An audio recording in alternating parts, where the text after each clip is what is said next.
Monday, the 6th of July, 1914. Birmingham stands still. Thousands line the streets in silence. People hang from every window, straining for a glimpse of the passing cortege. Thousands of citizens of Birmingham are turning out for the last time to honour the man who has dominated their city and its politics for more than 40 years. The mayor who made Birmingham the best governed city in the world is dead.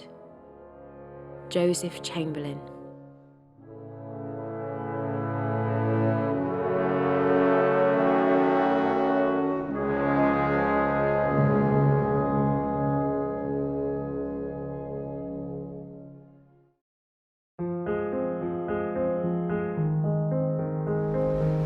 Who was this charismatic man whose death brought this world city to a halt? He didn't become Prime Minister. Many of his contemporaries became fierce critics when he abandoned them to further his own ambitions. He split two political parties and dragged Britain into a costly war in Africa. Yet through all this, the people of Birmingham remained loyal to the end. I'd like to find out why thousands of people came out to line the streets of Birmingham and explore the impact Chamberlain made on the city and its people. I'd like to ask why, in return, the city seemed so keen to pay its last respects to this man. Joseph Chamberlain wasn't even a Brummie. He was born in this street in Camberwell in London on the 8th of July 1836 into a prosperous family of leather shoemakers. They had a strong tradition of Unitarian nonconformism going back generations, part of a community devoted to independence, social responsibility and entrepreneurial industry. At University College School, Joseph was academically gifted and especially interested in science and figures. But at 16, he left school to join the prospering family business. Soon afterwards, his father made a substantial investment in the wood screw making business of his uncle and co-religionist, John Sutton Nettlefold, near Birmingham. Joseph, now 18, was sent to oversee this investment. He arrived in a boom town whose population had doubled in 40 years, but which lacked almost every civic amenity. Chamberlain came to Birmingham at a time when it was a hive of industry and known as the workshop of the world. Skilled individuals, small enterprises and large companies all manufactured a vast array of goods that were sold throughout the globe. It was a noisy, busy, dynamic town full of opportunity. Chamberlain was the right man in the right place at the right time. John Nettlefold had recently purchased the patent for American machinery that revolutionised mass production of screws, and Joseph and his cousin Edward Nettlefold were going to make the company, now called Nettlefold and Chamberlain, very rich. Their business made these wood screws. These are modern examples, but the design hasn't changed much in over a century. In many ways, their business was typical of the thousands of other manufacturers found in Birmingham at the time. They worked with metal and produced a simple metal product. But part of what made them different was Chamberlain's drive and natural flair for business. He quickly became heavily involved in rationalising the company and in particular took on the areas of accounting and marketing. Soon they had 2,000 machines producing about 500,000 screws a week at a tenth of the original cost. Even the American manufacturers were soon paying an annual fee to Nettlefold and Chamberlain to stay out of the US market. Money flowed into the business, and the company's hold over the industry was so strong that Nettlefold and Chamberlain could rightly boast to being the screw kings. By his mid-30s, Chamberlain could be seen as one of the great industrial planners of his generation. It was a hugely prosperous venture and an incredible achievement. He was a prominent figure in Birmingham's commercial life, particularly among the Unitarian community. And although initially not an engaging public speaker, Joseph became an active member of the Birmingham and Edgbaston Debating Club. After 7 years in Birmingham, Joseph happily married Harriet Kenrick, the daughter of a flourishing hollowware manufacturer and fellow Unitarian. In 1862, a daughter, Beatrice, was born, and a year later, Harriet gave birth to a son, Austin. But shortly after the birth, she developed a fever, and within a few days, she was dead. Joe was inconsolable, blaming himself for her death. He fled the house, lost all interest in his appearance, and threw himself into his work. Despite his success and wealth, Chamberlain was adrift. He wrote, "I work at a lot of things without much serious interest in any."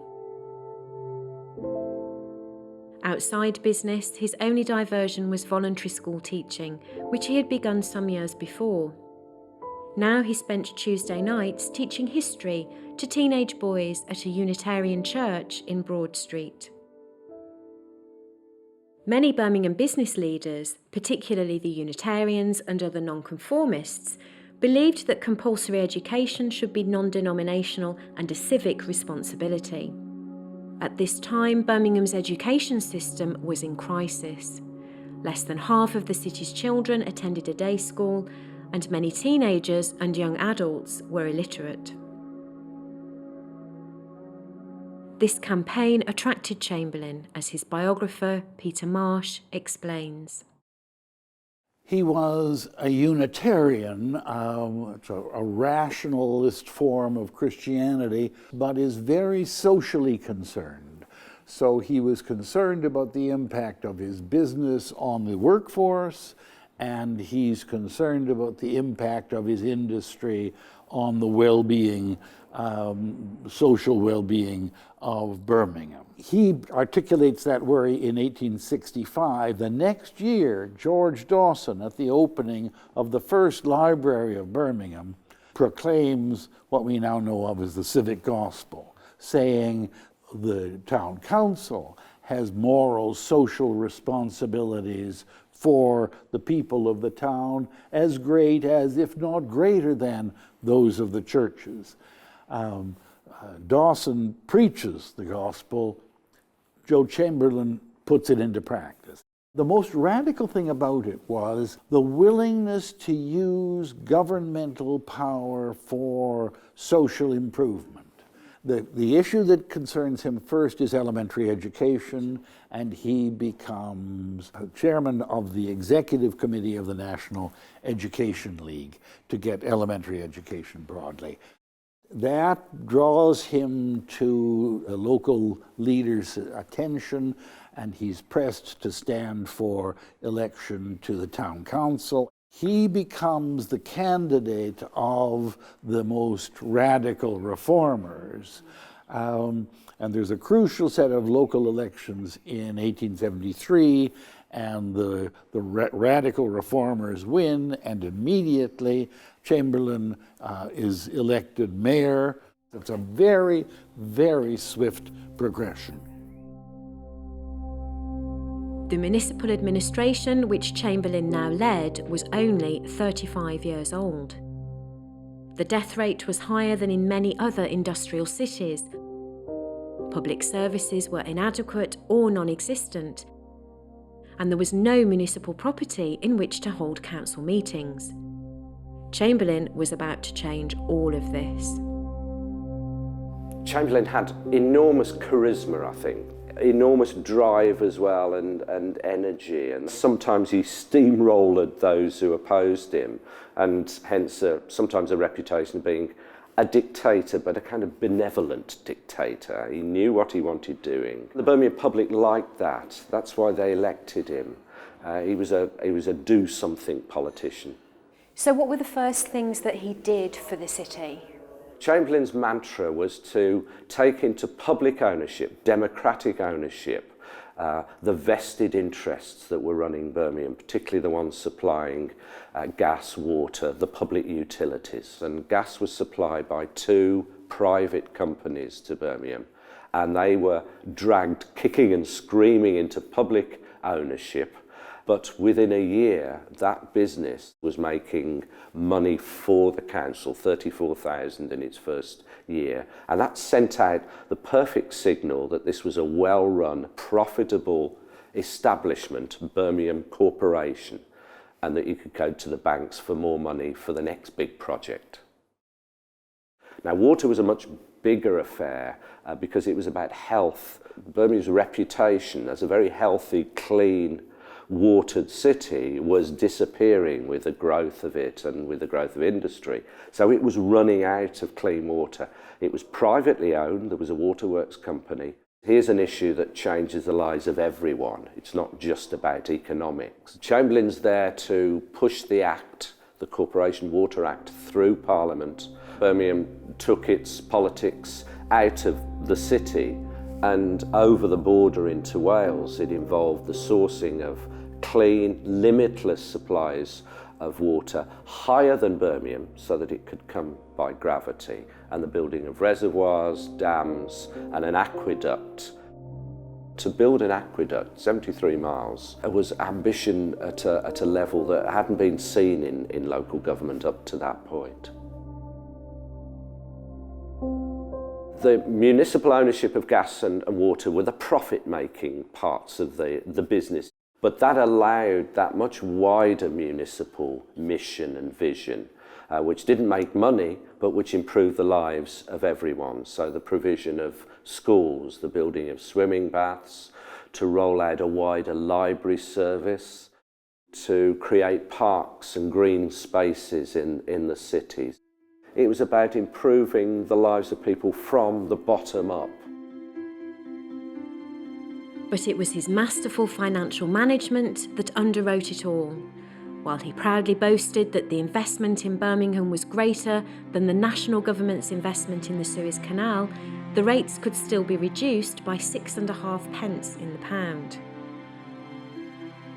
Chamberlain had shown that gas and water socialism benefited everyone, and work on a new symbol of Birmingham's civic self-confidence, the Council House, had begun. Although a new council house had been planned for a number of decades, it was not until Chamberlain laid the first foundation stone of the building in 1874 that construction finally started. The building was completed in 1879 and cost over £160,000 to construct. However, not every civic improvement was met with unanimous approval, particularly the plan for sweeping aside slums to create a new boulevard, Corporation Street.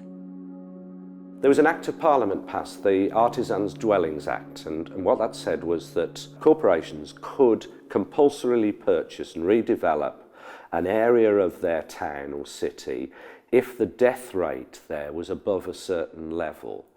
And the Act was offered to places, but very few took it up, but Birmingham did, typically did. It involved 93 acres of the city centre where slum housing was at its worst, and the demolition of this whole area where about 18,000 people lived, and the replacement with a grand street and grand squares and a new sort of city. So at the heart of the scheme was a new thoroughfare which came to be called Corporation Street. Chamberlain said he wanted to look like a Parisian boulevard. The Act itself said that there was a duty of the corporation to rehouse these people, and they didn't. They claimed that they couldn't provide housing as cheap as they'd previously had in Thomas Street and around there. But effectively those people were left to find their own accommodation. In 1876, Chamberlain resigned as mayor, having been elected as the MP for Birmingham West, the seat he would hold until his death 38 years later. Soon after he ceased to be mayor, Joseph officially opened the square named in his honour, with its ornate fountain commemorating his municipal water project. This centrepiece of civic pride reflected a very different Birmingham from the one Chamberlain had found when he entered office. Life expectancy had increased by about 10 years. There were public libraries, parks and baths, and new schools were opening. But as he prepared to depart for Westminster, Chamberlain, like the city, was much changed.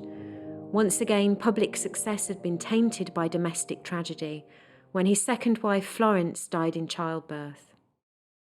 Joseph had loved both of his wives intensely.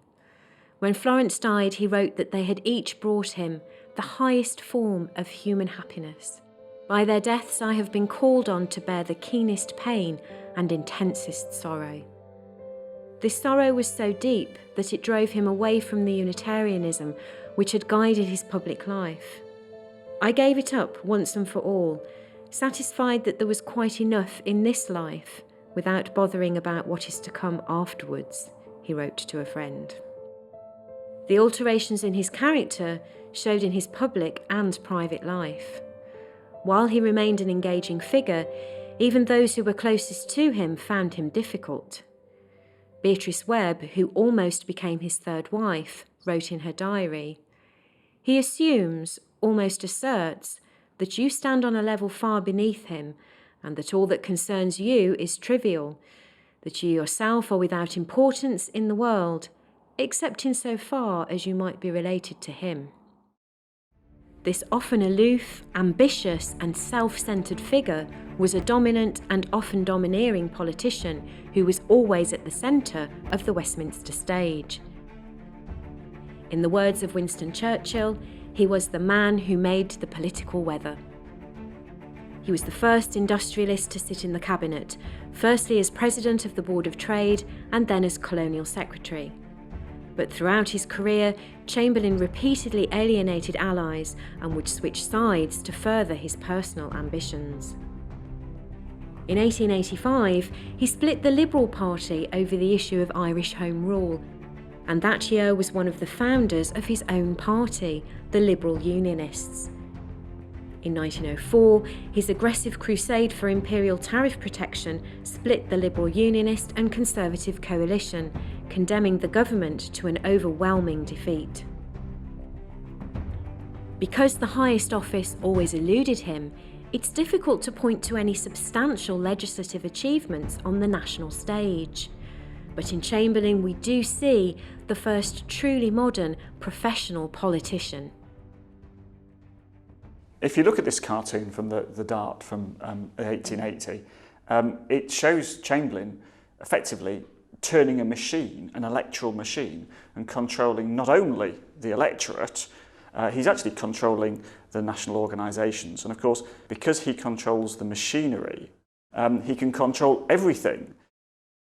Put simply, it effectively was a system whereby popular involvement in politics at the municipal level was encouraged. But in reality, a group of people, with Chamberlain at their head, controlled, first of all, a local organisation and claimed to have popular support, but also raised the money to do things like canvassing and organise propaganda. But also, of course, they could then develop this model and then take it nationally. So this machine ended up effectively getting Chamberlain into the cabinet within 4 years of becoming a minister. Chamberlain was an engaging and energising figure for many of his followers, and he was well used to public speaking. Throughout his life, he made numerous speeches here at Birmingham Town Hall. Before the days of PA systems and microphones, he would address audiences here that numbered in their thousands. A friend described the rousing effect he had upon a crowd. The crowd became wild with excitement. At the first sound of his voice, they became as one man. His every thought, every feeling was reflected in the face of the crowd. And like many modern politicians, he carefully crafted his image. I think he was very clever at how he manipulated the media of the time. The monocle is a feature that starts to appear when he becomes a national figure. And of course, he later starts, as in this cartoon, starts wearing an orchid. in his buttonhole. There's even a music hall song written about this wonderful politician who always wears an orchid next to his heart.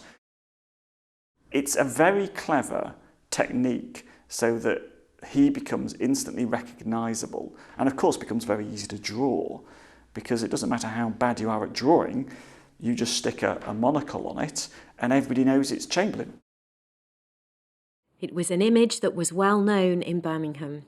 In 1878, soon after he had left the council, Chamberlain built a grand residence, Highbury. Created in the Venetian Gothic style, like many of the buildings and monuments associated with Chamberlain, Highbury was the grandest palazzo of the Venice-like city-state to which Birmingham was sometimes compared. Here, Chamberlain, surrounded by his family, including his sons Austin and Neville, entertained with his third wife, the young American heiress Mary Endicott. In the adjacent gardens and hothouse, Joe pursued his passion for horticulture, particularly cherishing his trademark orchids. And another of Chamberlain's passions, education, reached its pinnacle just a few miles away. Chamberlain was well known for championing the importance of education, and he played a huge part in the founding of the city's largest educational institution, the University of Birmingham. He helped the university to gain its royal charter in 1900 and became its first chancellor. He campaigned to raise money for the development of the campus, and perhaps his influence can be most conspicuously seen in the university's towering clock tower. The Joseph Chamberlain Memorial Tower, or Old Joe, is the tallest freestanding clock tower in the world and is Grade 2 listed. It can be seen from miles around and dominates the skyline of the local area. Even 33 years after he had become mayor, Birmingham's electors stayed loyal when Chamberlain's party had lost the confidence of the country. 1906 is a fascinating election because, of course, it's the election in which the Unionist parties, the combined Unionist parties of Chamberlain's Liberal Unionists and the Conservatives, led by Balfour, go down to a terrible defeat across the country. There's one last Liberal landslide. Even Balfour, the Prime Minister, actually loses his seat. Birmingham, no. They managed to hold all their seats in Birmingham. 5 Liberal Unionists, Chamberlain and his lieutenants. It wasn't called the fiefdom or Chamberlain's duchy for nothing. And 2 Conservatives hold the seats. Why was that? I think it was partly because there was a lot of sentimental attachment to Chamberlain. He was Birmingham's man at the centre of things, if you like. I think there was also the fact that Chamberlain, of course, was associated with the policy tariff reform, putting tax barriers up against imports, that appealed to many Birmingham businessmen. And I think thirdly, a lot of the Birmingham middle class were rather frightened by the rise of the Labour Party, which of course had been formed in 1900 and of course was putting up MPs. I think in some ways it was Chamberlain's last stand.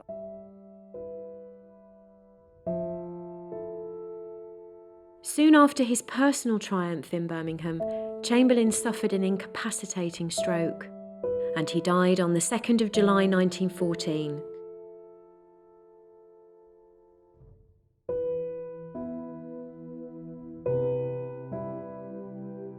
He was buried here in Key Hill Cemetery, close to the civic heart of the city to which he was devoted, and to the people who had followed him for over 40 years. As a result of Chamberlain's vision and determination, the people of Birmingham lived longer and healthier lives, their children went to school, and they could enjoy parks, museums and libraries in a city whose civic governance was an example to the world. In his obituary, The Times wrote that Joseph Chamberlain preached and practiced a pride in Birmingham. He held up the ideal of a self-sufficing community, not dependent on London, but in all things complete in itself. Modern Birmingham still benefits from Chamberlain's vision of a vibrant, innovative city which can shape its own destiny.